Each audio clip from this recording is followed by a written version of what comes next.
mutu pelayanan kesehatan, berarti sesuatu itu adalah mana nih, Putri? Iya, Bapak. Gimana? Apa konsep dasar yang perlu kita pahami bersama?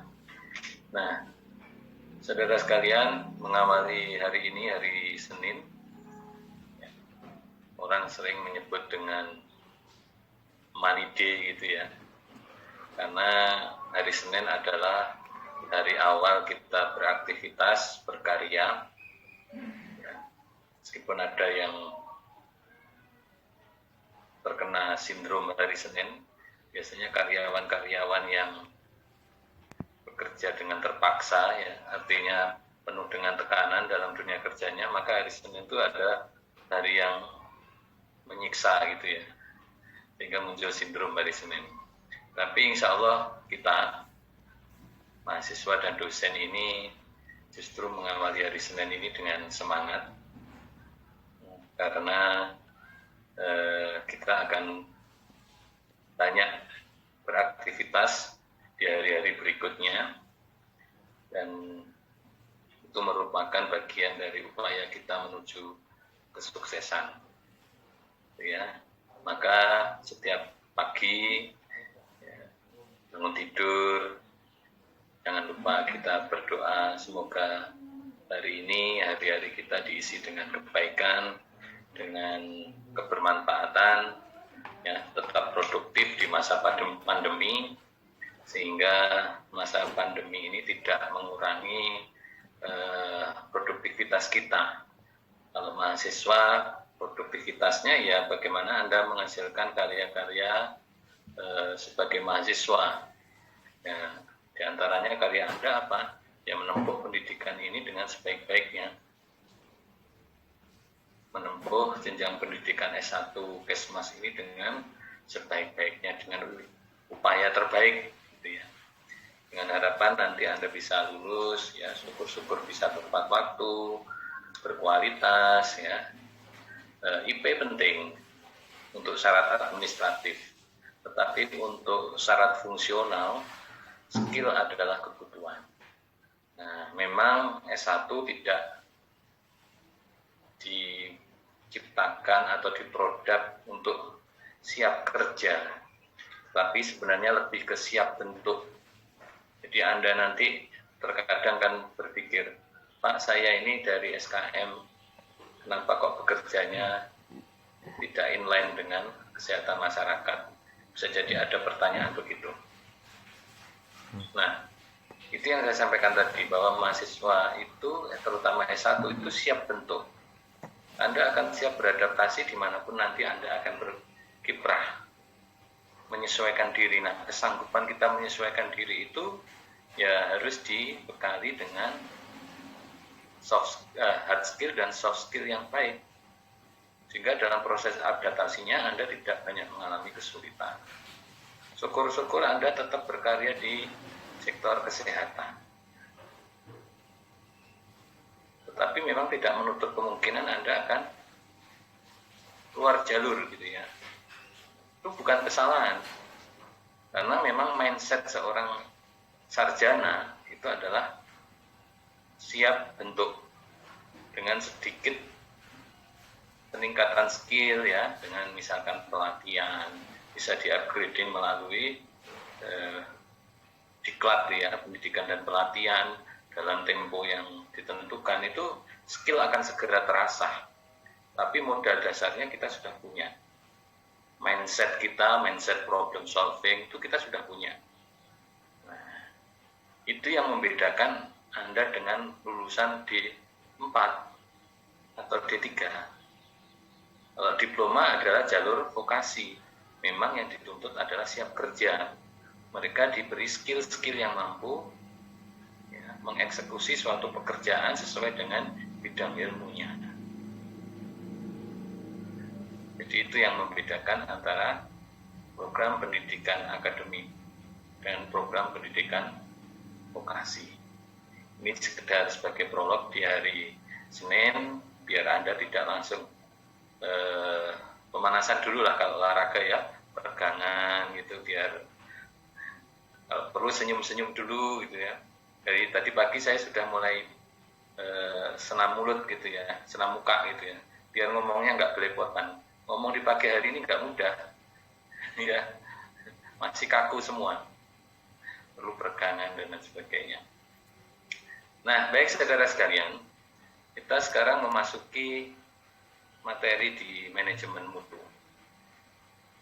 Kalau Anda perhatikan di MMP, ya, ada 3 artikel yang saya upload di sana. Sudah melihat semuanya? Nah, jadi pemahaman tentang manajemen mutu kita, saya akan awali dari implementasinya, karena sebenarnya konsep dasar kita sudah memiliki mind frame yang sama. Jadi mutu itu kemarin yang saya tekankan, ya, ada perspektif pemberi pelayanan, ada perspektif penerima pelayanan. Jadi cara pandang mutu itu kalau menurut pemberi pelayanan kesehatan itu akan banyak dikupas di artikel 1 dan artikel 2. Sedangkan perspektif mutu menurut pengguna atau pasien itu akan dikupas di artikel ketiga. Nah, jadi bukan salah definisi mutunya, tidak. Tetapi memang mutu itu kan tergantung siapa yang melakukan, siapa yang menikmati, siapa yang melihat. Ya, kalau perspektif dari pemberi pelayanan, Anda bisa baca nanti di artikel 1 dan artikel 2. Bagaimana cara melakukan manajemen mutu yang ideal sebagai provider. Nah, dan perspektif mutu yang ketiga, konsumen, itu pasti melihat mutu itu sebagai sesuatu yang memuaskan. Sesuatu yang memuaskan dikatakan bermutu. Ya, Anda beli sepatu, ya, kemudian begitu Anda pakai, rasanya enak, ya, dipakai tidak sakit, lentur, ya, kemudian suspensinya ada, jadi kalau kita berjalan itu seperti terbantu untuk mendorong langkah-langkah kita. Kan ada sepatu model begitu. Anda akan mengatakan, sepatu ini berkualitas, sepatu ini bermutu. Begitu lihat harganya, pantesan, ya, ono rego, ono rupo gitu ya. Harganya 1 juta lebih, makanya enak dipakai ya. Ini perspektif konsumen. Termasuk price, harga, itu adalah salah satu dimensi dari kepuasan. Ya, Anda tentunya telah belajar 5 dimensi mutu ya, para suraman. Itu diantaranya adalah price, tangible, assurance, dan lain sebagainya. Ada 5 dimensinya. Nah, itu adalah perspektif dari konsumen. Nah, sekarang saya beri waktu 5 menit. Anda ber-23 ini, ya, terbagi biar cepat ya. Nanti saya bagi dalam 3 kelompok. Presensi 1 sampai presensi 7. Silahkan mencermati 1 sampai 8 ya. 1 sampai 8. Silahkan Anda mencermati artikel 1. Kemudian 9 sampai 16 itu mencermati artikel 2. Dan 17 sampai dengan 23 itu mencermati artikel 3. Tugas Anda apa? Tugas Anda coba temukan konsep-konsep mutu atau kata kunci yang berkaitan dengan implementasi mutu di artikel itu apa. Sederhana tugasnya. Ya, jadi Anda cukup membaca cepat. Kalau artikel itu cara membacanya, ya boleh kita membaca keseluruhan, tetapi kadang memakan waktu. Cara yang cepat adalah baca judulnya, kemudian abstraknya, kemudian langsung lompat ke kesimpulan. Jika ada sesuatu yang menarik dari abstrak dan kesimpulan, Anda bisa cek, itu ada di bab mana yang Anda anggap menarik. Metodenya, hasilnya, atau pembahasannya. Baru kemudian kita cek ke dalam artikelnya, dalam tulisan-tulisan naskahnya. Itu cara cepat membaca artikel. Ya, bisa dipahami? Nah, nanti 5 menit setelah ini kita ketemu lagi. Kalau cepat ya 5 menit, 10 menit lah. Saya beri waktu 10 menit. Setelah itu kita ketemu lagi, kita akan diskusikan. Apa kata kunci dalam implementasi mutu dalam artikel yang Anda baca. Sembari nanti kita akan hubung-hubungkan dengan materi yang sudah juga saya upload di MMP, materi tentang mutu. Nah, gitu ya cara belajarnya. Kita akan belajar dari ini problem based learning, karena penelitian itu kan berangkat dari masalah. Jadi artikel itu memang tidak semuanya dari hasil penelitian, tapi memang mayoritas dari penelitian. Nah, ini kebetulan yang saya cari, ada yang dari penelitian, ada yang dari opini. Boleh, artikel itu bisa misalkan menggunakan literatur review, itu boleh. Tidak harus dalam bentuk original research, ya. Seperti itu. Dan kebetulan, ya untuk Anda cukup yang berbahasa Indonesia dulu ya, nanti pemanasannya berbahasa Indonesia. Nanti mungkin untuk materi Lean Six Sigma, sekali-kali kita coba tengok publikasi internasional gitu ya, biar Anda terbiasa melakukan literatur review untuk skripsi Anda. Nanti saya ajari bagaimana cara melakukan literatur review agar skripsi Anda itu lebih berbobot. Untuk skripsi memang literatur review ini tidak dibebankan secara berlebih, tetapi harus tahu. Gitu ya. Saya beri waktu 10 menit dari sekarang jam di saya jam 7.26, mungkin nanti kita ketemu lagi jam 7.36. Zoom masih saya aktifkan, silakan Anda membaca saja di situ. Ya, sesuai dengan kelompok yang tadi sudah dibagi. Ada yang mau ditanyakan?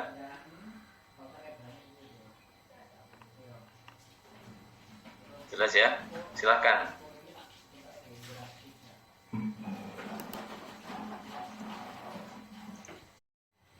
Ya, di sini saya menarik kesimpulan dari artikel ini bahwa keselamatan pasien merupakan salah satu indikator kualitas pelayanan kesehatan.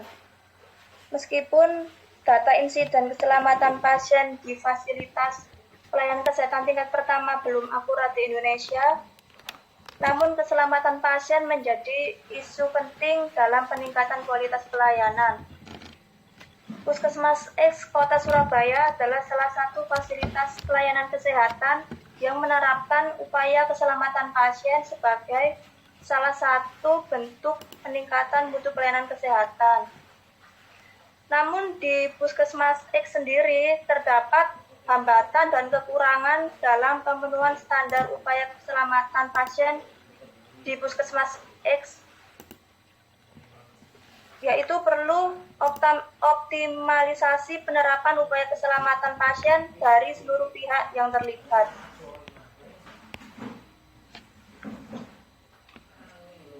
Baik. Itu Bapak. Ya, terima kasih kepada Alni Putri. Sebelum kita berdiskusi lebih jauh, ini kok saya ada warning 10 menit lagi Zoom akan terputus. Ini aneh ini ya. Ini kan sudah merupakan link dari Zoom universitas, kalau masih berbatas biasanya langsung unlimited. Baru pertama kali ini saya mengajar Zoom-nya 40 menitan gitu ya. Begini aja, nanti kalau terpaksa terputus, nanti silakan klik lagi yang link yang di TM2 itu, saya setting requiring aja berulang ya. Kalau misalkan terputus, mudah-mudahan tidak, tapi tadi ada warning 10 menit lagi akan terputus. Baik, jadi tadi dijelaskan oleh Ani Putri. Mungkin ada yang mau menambahkan sebelum kita diskusikan terkait dengan bagaimana sih upaya mutu pelayanan kesehatan. Ini evidence base-nya adalah penelitian di sebuah puskesmas X di Surabaya.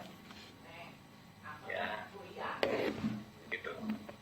Mungkin ada yang mau menambahkan, ada volunteer?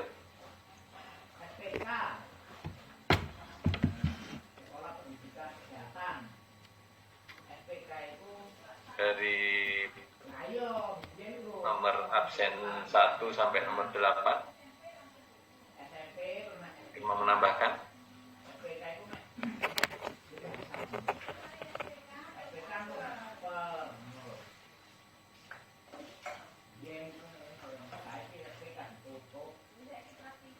Izin menambahkan, Pak. Iya, silakan. Jadi dari artikel yang dibaca terkait tentang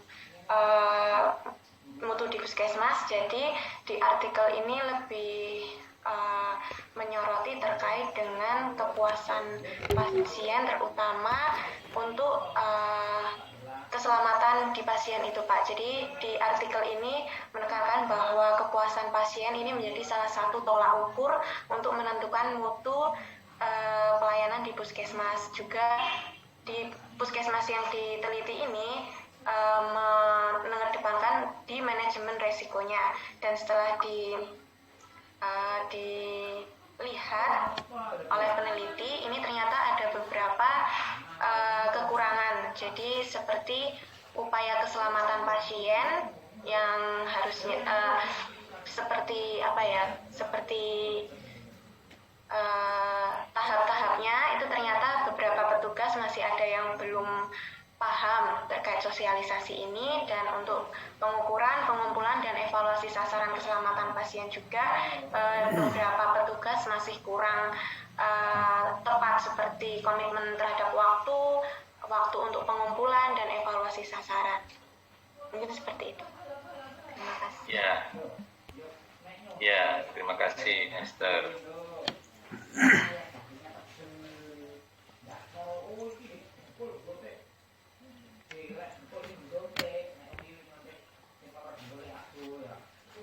Jadi apa yang sudah disebutkan oleh Ani dan Esther tadi menggambarkan bahwasanya untuk menerapkan manajemen mutu di puskesmas,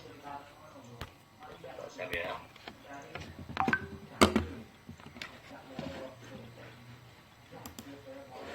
ternyata awalan informasi yang disampaikan itu bahwasanya data tentang insiden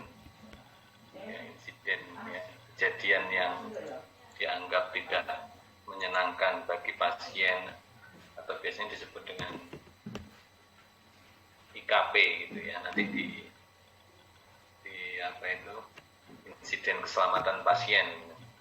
Nah, itu memang di puskesmas ternyata belum menjadi sebuah concern. Buktinya apa? Buktinya bahwasanya data terkait dengan insiden keselamatan pasien ini belum terkelola dengan baik. Nah, jadi banyak penelitian, nanti Anda bisa browsing ya. Ternyata pelaporan insiden, kemudian manajemen pelaporan insiden itu ternyata masih menjadi masalah. Karena apa? Biasanya data itu tidak terekam dengan baik. Mulai dari pelaporannya mungkin ada ketakutan, Kalau nanti saya lapor, khawatir menyinggung kolega yang lain. Kalau ada insiden keselamatan pasien, kemungkinan kan ada tersangkanya nanti, ya enggak? Siapa ini yang memberikan pelayanan? Misalkan salah memberi injeksi, salah memberi obat, atau ada perlakuan terhadap pasien yang salah, ngangkut pasien dari ambulan ke bed itu, misalkan terjadi kecelakaan, ya, pasiennya jatuh, itu insiden. Jadi cara pandang itu adalah cara pandang provider di dalam memberikan pelayanan terbaiknya.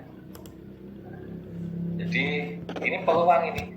Kalau Anda skripsi mengupas tentang insiden keselamatan pasien di rumah sakit atau di puskesmas, ini masih terbuka peluang.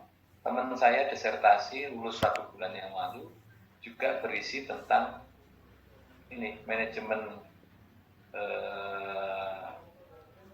pasien safety ini, ya, insiden keselamatan pasien, terutama berkaitan dengan kesediaan melapor.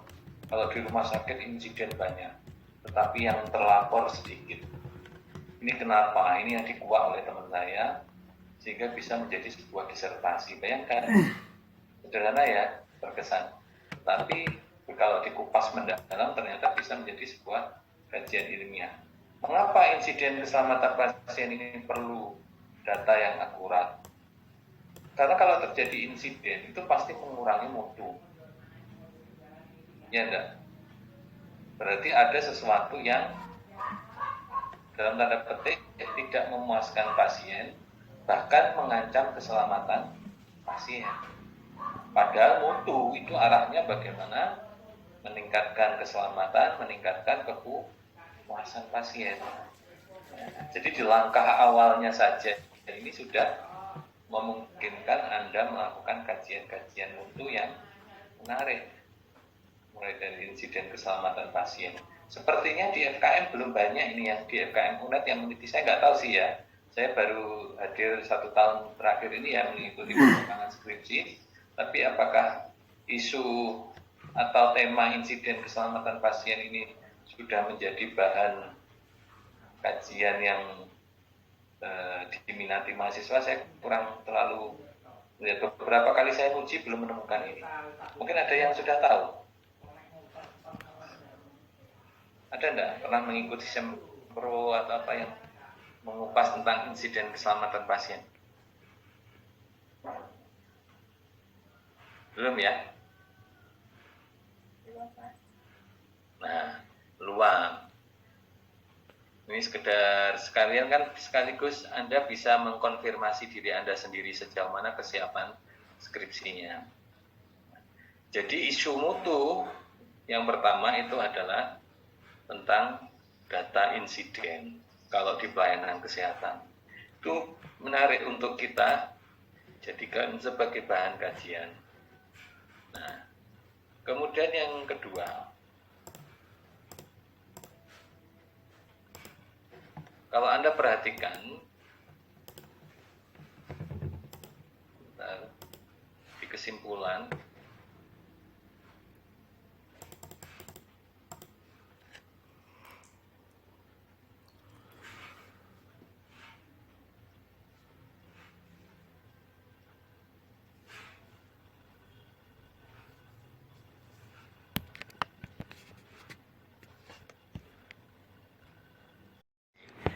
ini kan berisiko sekali terhadap keselamatan pasien. Jadi mengidentifikasi pasien ini kenapa kok dibawa ke rumah sakit dari awal itu penting. Terutama yaitu dengan pasien-pasien dengan insiden itu memang perlu diwaspadai adanya gangguan-gangguan yang bisa menimbulkan kefatalan. Identifikasi dan pengelolaan risiko pasien, pelaporan dan analisis insiden. Nah ini, pelaporan dan analisis insiden ini masih menjadi masalah di pelayanan kesehatan kita. Karena kejujuran, keberanian melaporkan itu masih rendah. Apalagi di tingkat puskesmas, tadi sudah disinggung kan oleh peneliti di awal. laporan dan analisis insiden. Anda mungkin tidak perlu mengambil seluruh bagian dari manajemen keselamatan pasien ini. Anda bisa mengambil dari asesmen risikonya atau dari pelaporan dan analisisnya untuk menjadi bahan kajian skripsi itu sudah lebih dari cukup. Jadi kalau saya mengupas dari awal ini tadi, maka potensi menjadi sebuah penelitian itu banyak. Asesmen risikonya, identifikasi dan pengelolaan risikonya, pelaporan dan analisis insiden itu masing-masing bisa diteliti. Ya. Kalau mau lebih komprehensif ya keseluruhannya, tapi ya melelahkan, kan tidak mudah ini meneliti asesmen risiko itu apakah dipatuhi apa tidak dan sebagainya. Itu saja kalau dikupas itu bisa jadi satu skripsi. Nggak usah rumit-rumit mikir skripsi itu. Ya. Saya dulu 2 bulan aja selesai, masa kan tidak bisa. Ya, skripsi 2 bulan alhamdulillah selesai. Start awal sampai penelitian. Jadi praktis menulis itu ya sekitar sebulan saya skripsi itu. Bukan bermaksud meremehkan, tidak, tetapi waktu itu saya terpacu untuk segera lulus karena teman-teman saya sudah banyak yang lulus. Ya. Maksudnya bisa wisuda bareng gitu ya. Saya kan aktif di organisasi mahasiswa. Di saat yang teman-teman sudah penelitian,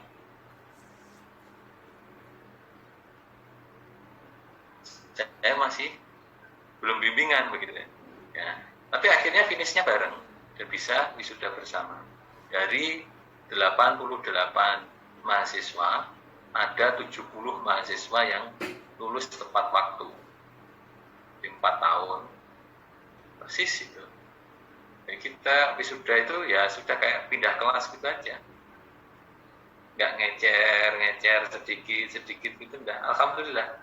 Dan itu menjadi tren kami. Maka angkatan ini kalau bisa juga begitu.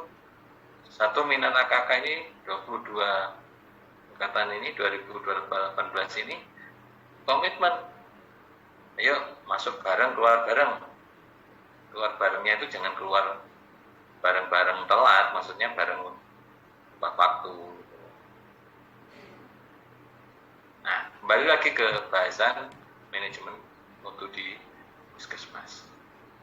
Kemampuan belajar dari insiden. Yang dimaksud dengan kemampuan belajar itu adalah insiden yang terjadi itu harus dipelajari. Faktor-faktor risikonya apa? Penyebabnya apa? Dampaknya apa? Itu dikaji, dibahas bersama. Kenapa? Agar tidak terulang di masa yang akan datang. Bisa dipahami.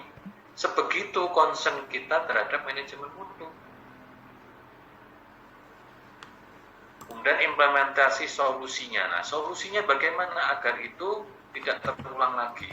Sumber daya yang dibutuhkan apa? Oh, ternyata kita perlu meningkatkan pelatihan perawat dari aspek asuhan pasien kecelakaan. Karena di kita ternyata masih berisiko ini kalau seperti ini. Nah, diikutkanlah pelatihan para perawat, misalkan ya. Atau mungkin dari aspek lingkungan. Ternyata masih banyak tempat-tempat yang berisiko. Ya. Tempat-tempat yang tidak aman bagi pasien. Seperti lift, ya, penggunaan lift pasien. Itu kan biasanya ada tulisannya itu.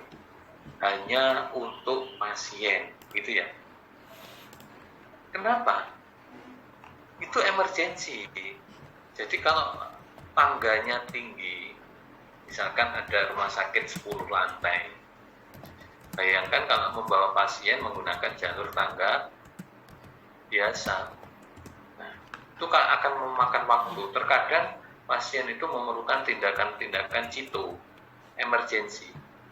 Nah, itu harus segera menggunakan lift. Nah, kalau liftnya dipakai oleh keluarga pasien. Bisa jadi kan tertunda itu. Nah, hal-hal seperti itu dievaluasi. Jadi bukan berarti kita tidak boleh, mestinya kalau memang ada layanan tambahan, ada layanan lift khusus untuk pengunjung. Sedangkan untuk pasien memang diperuntukkan untuk membawa pasien khusus. Nah, itu aspek lingkungan seperti itu. Sehingga meminimalkan timbulnya risiko dan mencegah terjadinya cedera yang disebabkan kesalahan dan seterusnya ya. Nah, itu ya, itu manfaat kita mengkaji artikel jurnal ini untuk melihat praktek manajemen mutu di tingkat puskesmas. Sekarang kita akan membahas artikel kedua, manajemen rumah sakit, manajemen mutu di rumah sakit.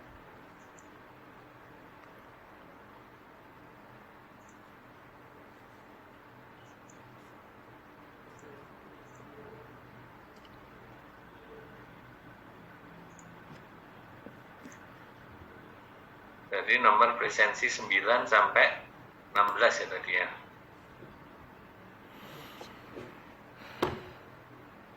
Silakan, mungkin ada yang mau jadi relawan. Saya, Pak. Ya, silakan. Ines. Jadi dalam artikel ini untuk manajemen mutunya itu lebih menonjol kepada tata laksana bagi dokter dalam pemberian pelayanan kesehatan bagi para pasien melalui pembentukan pedoman tata laksana pemberian pelayanan kesehatan. Tujuannya itu untuk memastikan tata laksana terbaik bagi pasiennya. Tapi dalam penyusunan pedoman itu terdapat kendala, yaitu kendala pada proses adaptasi pedoman klinis terkait dengan kemungkinan adanya perbedaan budaya dan organisasi antar negara, karena pedoman tersebut itu yang membuat adalah WHO. Kemudian ketersediaan jenis pemeriksaan diagnostik, kemudian juga pelayanan medis, dan juga untuk menyelesaikan kendala-kendala tersebut itu, jika hanya dilakukan intervensi satu jenis saja seperti sosialisasi panduan klinis dalam bentuk membagikan cetakan panduan atau presentasi yang bersifat mendikte, itu sering terbukti jika hal tersebut itu tidak efektif. Begitu, Pak. Ya, itu jawaban dari Ines. Ada yang mau menambahkan atau mengomentari pendapatnya Ines dari kelompok 2? Menambahkan, silakan.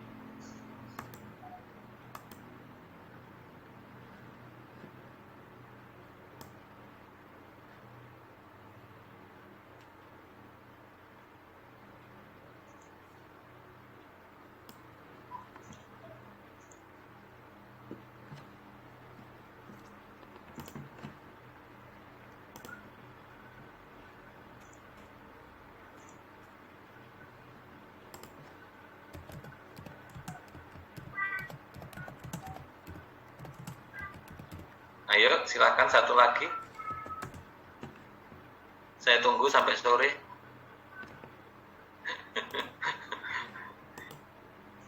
Ayo cepat. Satu lagi. Setelah itu kita akan diskusikan.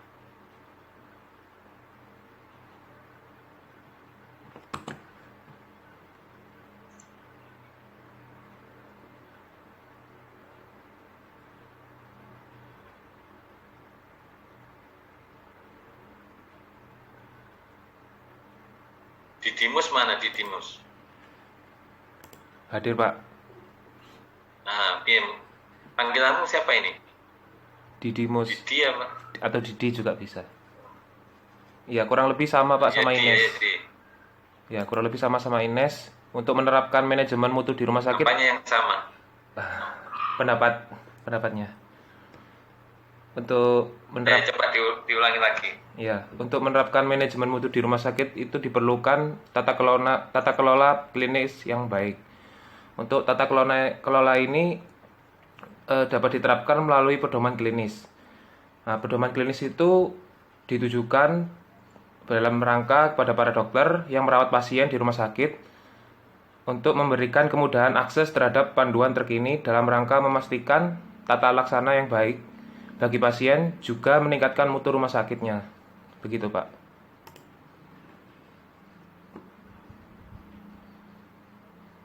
Ya.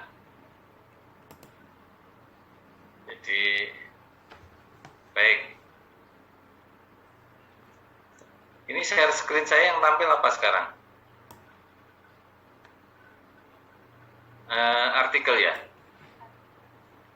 Oke, Pak. Ya, baik. Artikel. Baik. Terima kasih Didi dan Ines. Ya. Jadi dalam artikel ini up to date ya, situasi yang kekinian. Karena ditulis di masa pandemi ini. Tentang coronavirus dan manajemen mutu pelayanan klinis di rumah sakit. Nah, ini kebetulan yang nulis teman saya ini, Pak Hanefi Jasri, ini dosen di FK UGM. Tepatnya di Pusat Kebijakan dan Manajemen Kesehatannya PKMK. Ya, sering ketemu di forum mutu. Karena beliau sebagai PIC dari PKMK untuk manajemen mutu.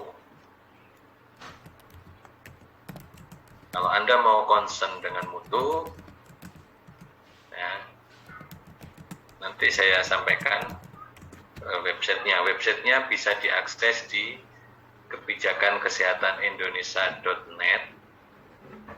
Ya, itu Anda scroll ke bawah, maka di situ banyak sekali menu-menu ya yang bisa kita manfaatkan, mulai manajemen rumah sakit, manajemen keuangan, manajemen mutu, disaster dan lain sebagainya. Nanti saya tunjukkan di akhir sesi ya. Oke. Nah, jadi kenapa saya mengambil kekinian? Karena rumah sakit hari ini itu diuji manajemen mutunya. Kenapa? Karena di pandemi ini ternyata banyak kasus kematian terjadi di rumah sakit. Ya wajar sih, karena di rumah sakit memang tempat rujukan. Biasanya kasus kegawat daruratannya lebih tinggi terjadi. Tadi sudah disinggung bahwa dalam implementasi manajemen mutu pelayanan klinis di rumah sakit ini lebih pada ini semacam clinical pathway gitu ya.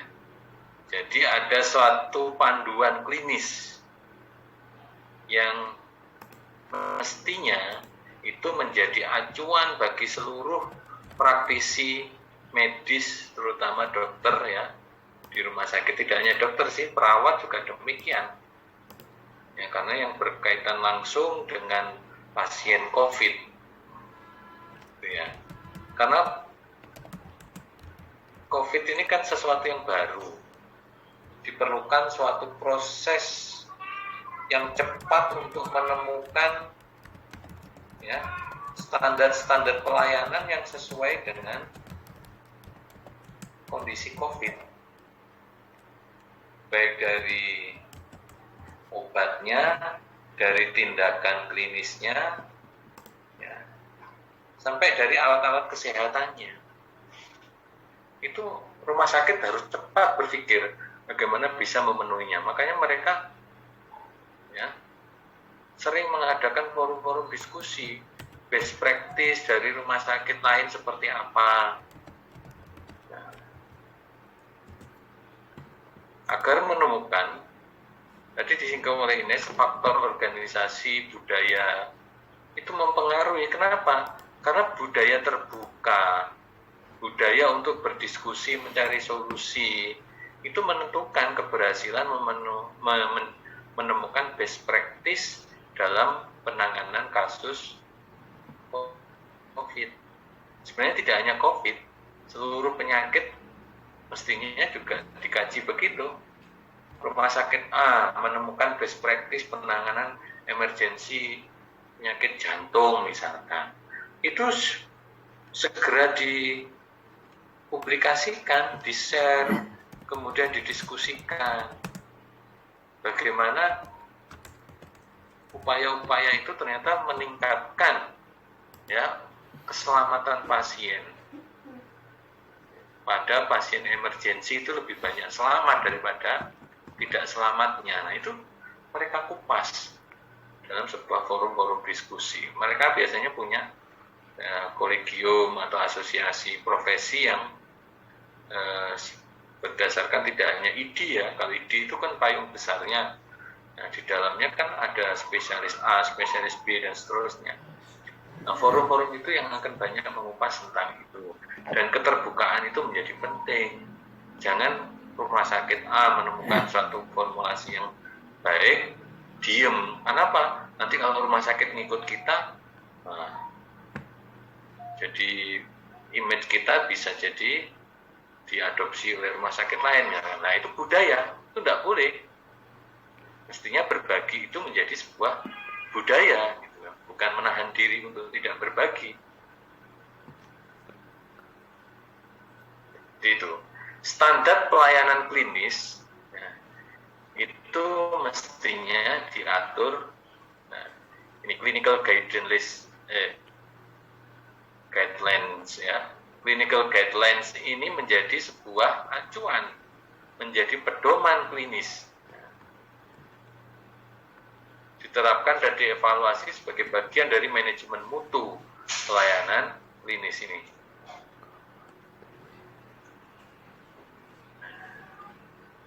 Jadi perspektif dari provider itu selalu mengacu kepada upaya-upaya pencapaian standar.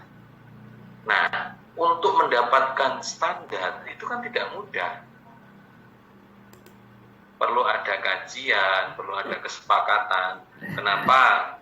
Misalkan pasien appendicitis itu lama rawatnya maksimal 2 hari misalkan.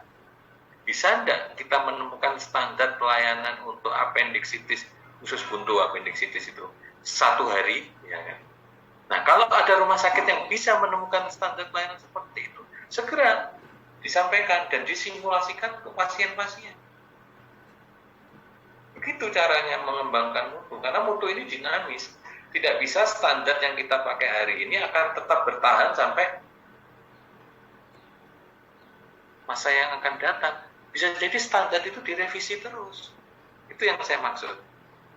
Nah, sembari standar itu mengalami perbaikan, pembaruan, maka kepatuhan terhadap standar itu yang menjadi salah satu tolak ukur keberhasilan manajemen mutu di rumah sakit. Kepatuhan terhadap standar. Kalau tidak patuh pada standar, maka variasi layanan akan semakin banyak. Anda sering kan menemukan sebuah kasus, mungkin orang terdekat kita diperiksa oleh dokter dengan spesialis yang sama, sama-sama penyakit dalamnya. Si A ya, punya pendapat ini sakitnya ini, si dokter B itu memang sangat dimungkinkan variasi. Kenapa? Karena mungkin belum ditetapkan oleh diagnostik penunjangnya, belum ada hasil laboratoriumnya, CT scan-nya misalkan, atau yang lainnya. Begitu ditemukan berdasarkan uji laboratorium, oh sakitnya ini. Nah, itu jauh lebih memungkinkan adanya keseragaman diagnosis. Oh ya, berarti ini kemungkinan sakitnya ini. Nah, baru kemudian berpikir tindakan. Nah, tindakan ini ya jujur saja saat ini ya, dokter itu selain mematuhi panduan klinis juga berdasarkan pengalaman masing-masing. Sehingga apa yang terjadi? Muncul variasi layanan. Nah, variasi layanan inilah yang ke depan memang sebisa mungkin untuk diagnosis yang sama itu dihindari. Ya, kalau dulu mungkin ada konflik interest, misalkan, ya kalau layanannya ditambahi dengan penunjang ini, ya, nanti kan biayanya lebih tinggi.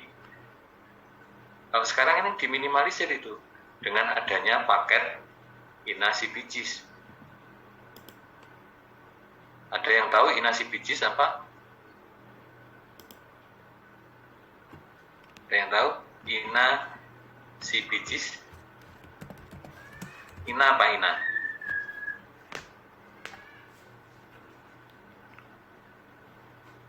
INA. Ayo.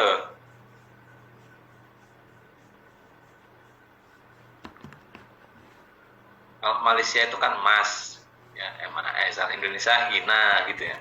Berarti INA itu menggambarkan Indonesia.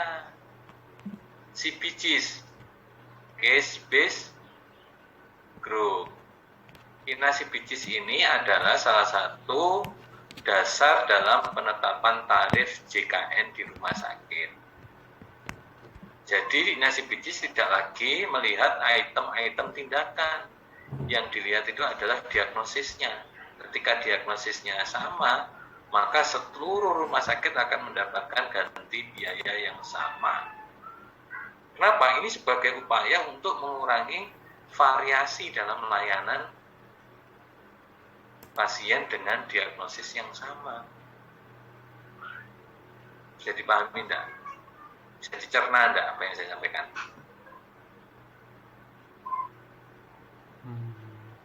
Ya. Karena apa?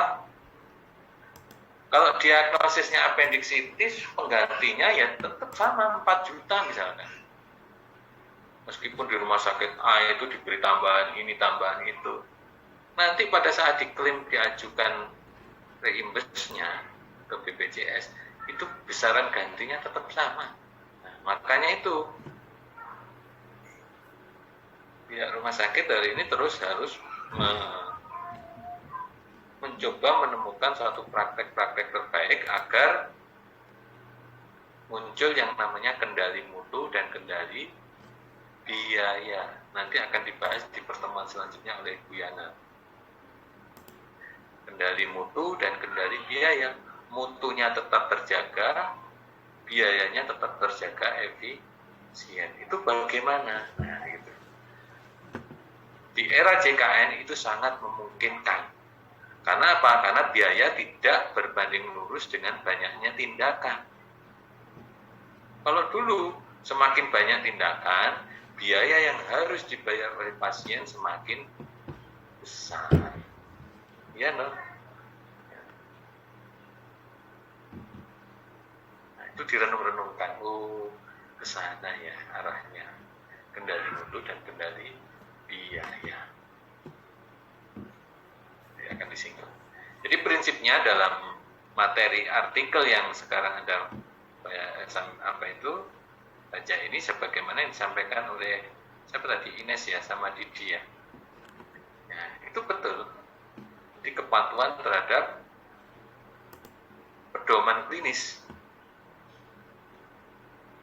Ya, kalau pedoman klinis itu ditentukan oleh sementara ini diformulasikan oleh BPJS bersama dengan pakar-pakar gitu ya. Nah, lebih kompleks lagi itu disebut dengan clinical pathway. Jadi bukan hanya kalau pathway tidak hanya pedoman klinis saja.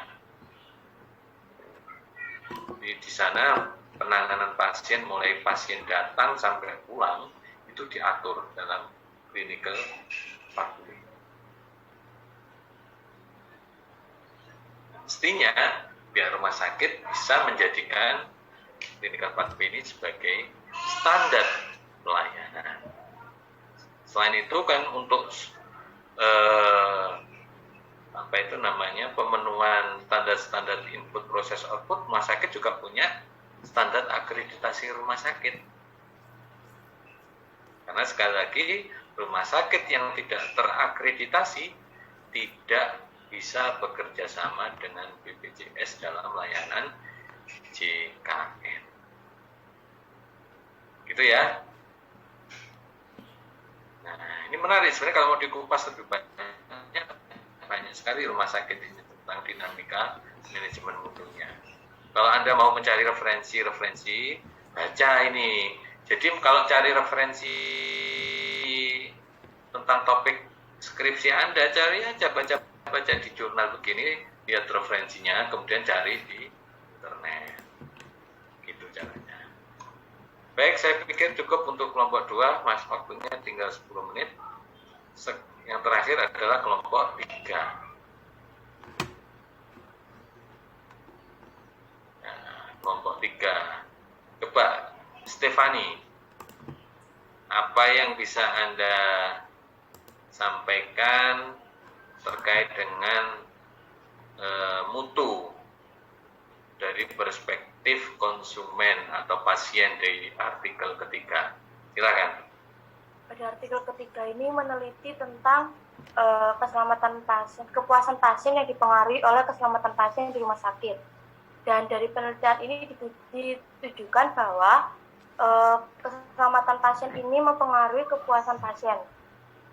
Hal tersebut dapat dilihat dari beberapa faktor, yaitu adanya identifikasi pasien satu persatu, kemudian dari aspek komunikasi, ketepatan pemberian obat, rendahnya risiko infeksi dan sikap serta pendekatan perawat kepada pasien.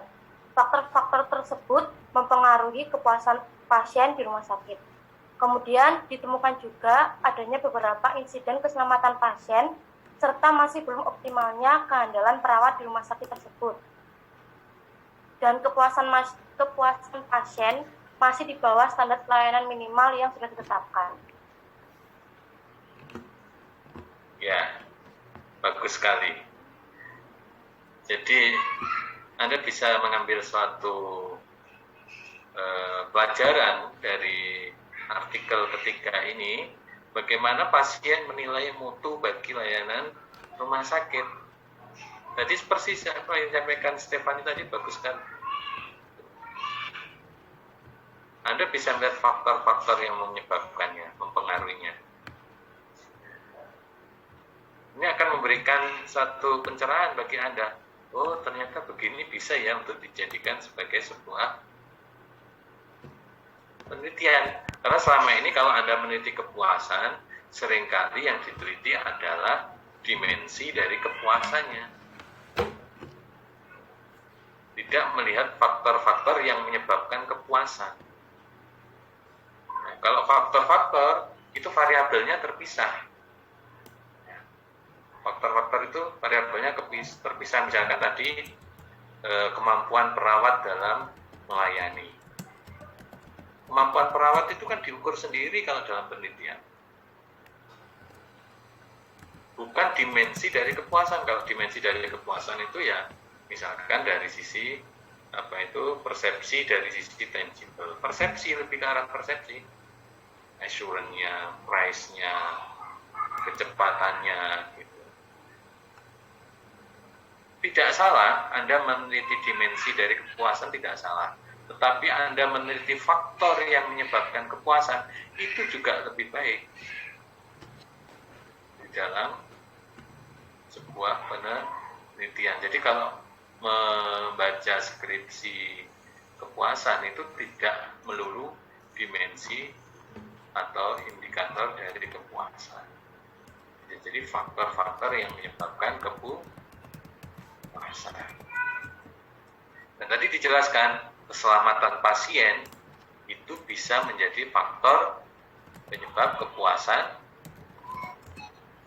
pasien.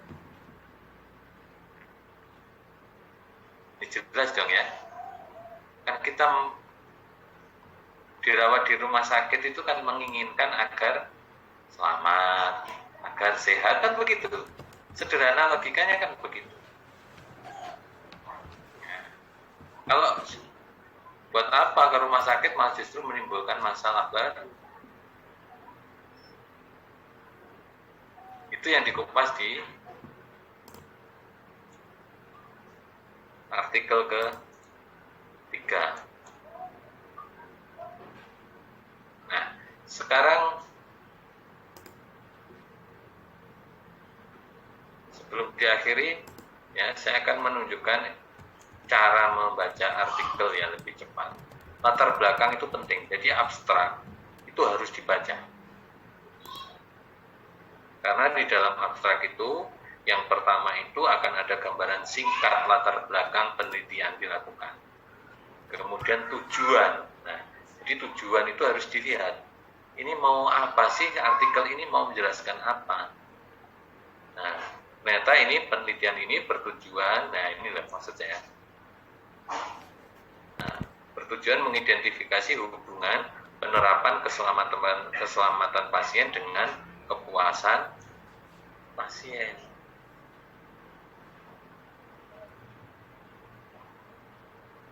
Ya, ngerti enggak bedanya faktor yang mempengaruhi dengan dimensi dari kepuasan? Kalau keselamatan pasien ini sebagai apa? Faktor apa dimensi?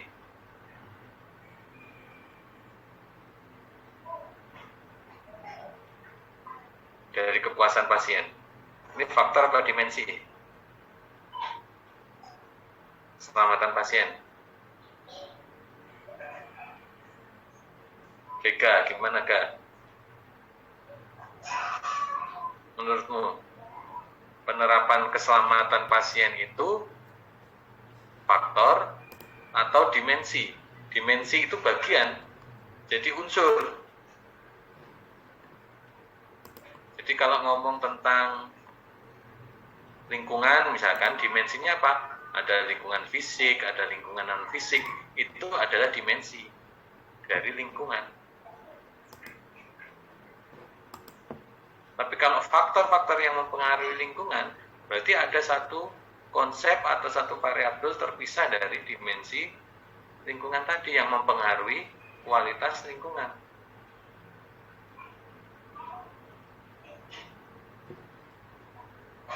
Siapa yang bisa menjawab ini? Keselamatan pasien ini dimensi atau faktor terhadap kepuasan pasien?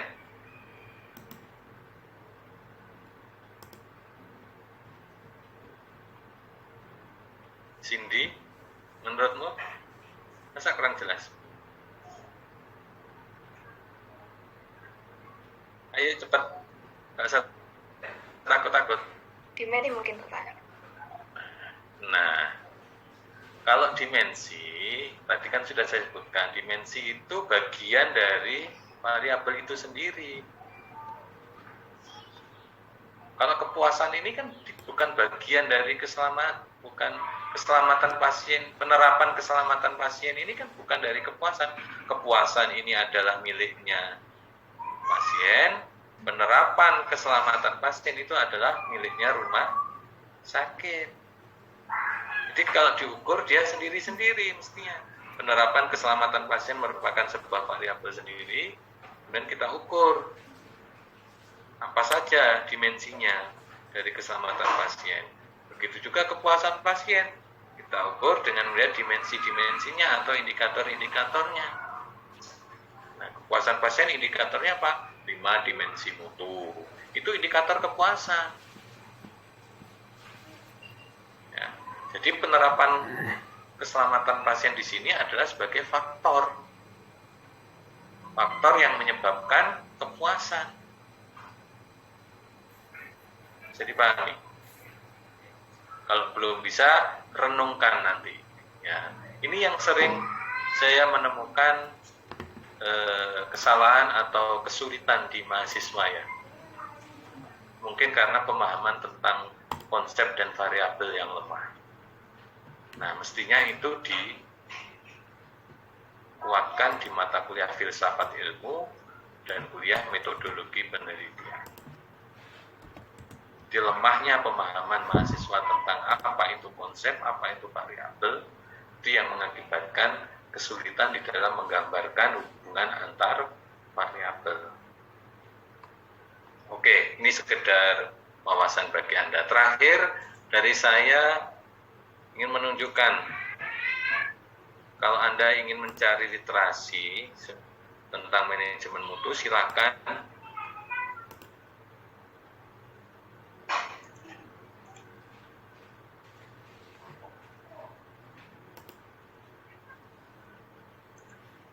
Oh, mohon maaf, ini nggak bisa ya.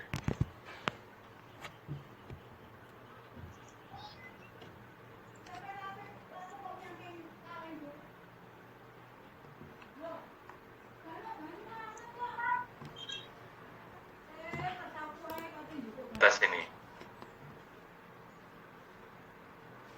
Kebijakan Kesehatan Indonesia.net, digabung semua ya. Nah, kemudian Anda scroll ke bawah. Bawah gitu ya, ini kan atas ini. Tampilan atasnya. Mohon maaf. Sampai ke bawah sekali.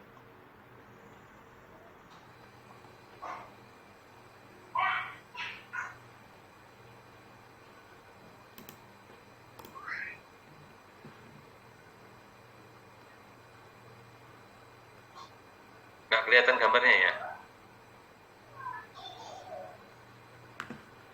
Mohon maaf.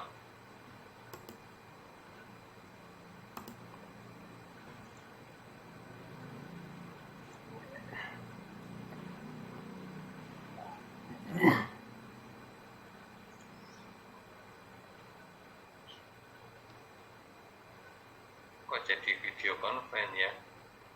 Bentar. Jadi intinya kalau Anda mengunjungi laman di atas tadi, itu akan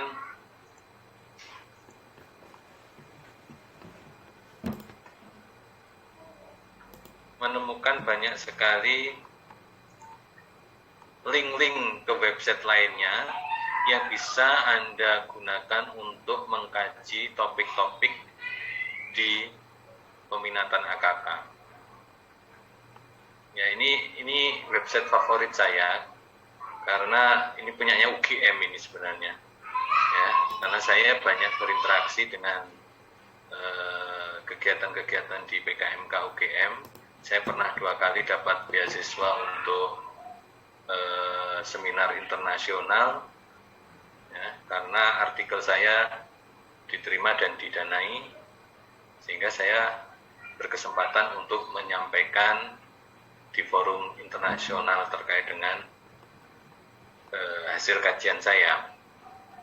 Nah, jadi di website Kebijakan Kesehatan Indonesia ini, saya bukan agensi dari UGM ya, tetapi saya melihat dari sisi kemanfaatannya. Anda cek ke bawah terus atau Anda kunjungi satu persatu di atas, itu banyak sekali diskusi-diskusi terkini tentang AKK. Nah, ini dari sebelah kiri, manajemen rumah sakit.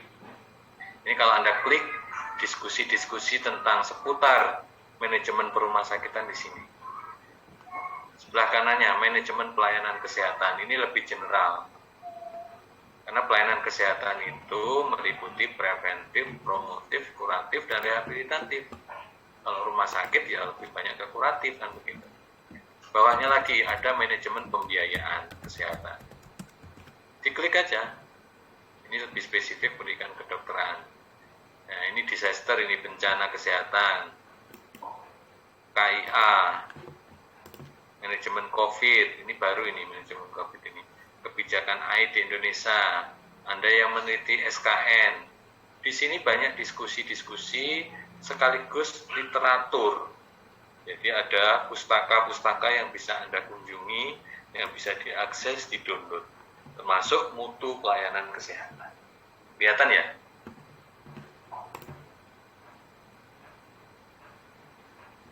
Kelihatan tidak di Anda ini? Saya klik ini. Kelihatan, Pak. Kelihatan. Nah, itu. Silakan dimanfaatkan untuk menambah wawasan Anda. Saya masuk dalam forum mutu, ya. Saya juga masuk dalam jaringan anti fraud, ya, nasional.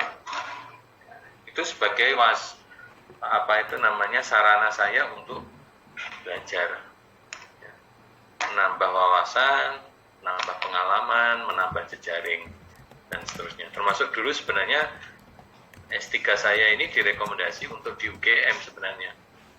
Cuman karena situasi kondisi yang dengan berbagai pertimbangan saya memilih di UNER.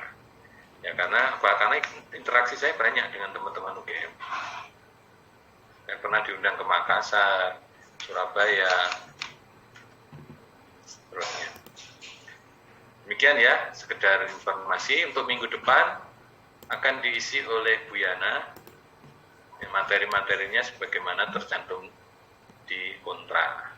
Nah, untuk materi dari saya tadi silahkan di-download, silahkan dibaca sendiri. Saya yakin dari pengalaman 3 artikel itu Anda bisa memberi suatu penjelasan intisari dari apa yang disampaikan di materi mutu ini.